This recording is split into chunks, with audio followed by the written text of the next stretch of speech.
अच्छा, तो क्या होगा? मृत्यु हो जाने पर तुम कोई सुविधा में पहुंच जाओगे क्या? भारी दुख। मृत्यु के बाद कोई सुख? अरे सुख तो इस मनुष्य शरीर में है। इस मनुष्य शरीर से परमात्मानंद प्राप्त कर सकते हो, अखंडानंद प्राप्त कर सकते हो, भगवत प्रेमानंद प्राप्त कर सकते हो। भूल गए विषयानंद में, और जब विपत्ति आई तब मृत्यु को मनाने लगे। एक एक चेष्टा का बड़ा बड़ा कष्ट है।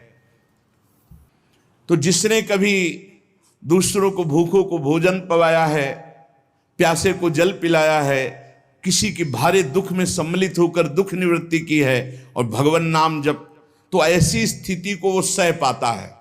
उस समय भी गंभीर मुद्रा में वो भगवान का स्मरण उस दुख से विक्षिप्त होकर नहीं छोड़ता। वो पवित्र अंतःकरण वाला उस भारी कष्ट अवस्था में भी भगवान नाम स्मरण। ध्यान देना, अगर दूसरे को कष्ट दिया है, कभी किसी का हित नहीं किया, कभी प्यासे को पानी नहीं पिलाया, कभी भूखे को अन्न नहीं पवाया, तो अंतिम समय तुम्हारा बाधित हो जाएगा। जो शत मार्ग है वो बाधित हो जाएगा। ये सिद्ध महापुरुष बोल रहे हैं। जो पुरुष कभी झूठ नहीं बोला, जो कभी किसी से झगड़ा नहीं करवाया, किसी किन्हीं का स्वभाव होता है दो मित्रों के बीच में झगड़ा करा देना, पति पत्नी के बीच में झगड़ा करा देना, ऐसा।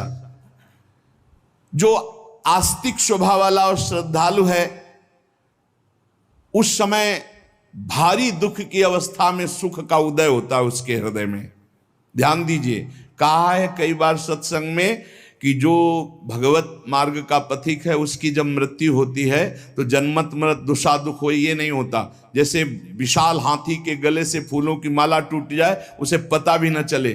तो कह रहे हैं उस समय उसके हृदय में एक अद्भुत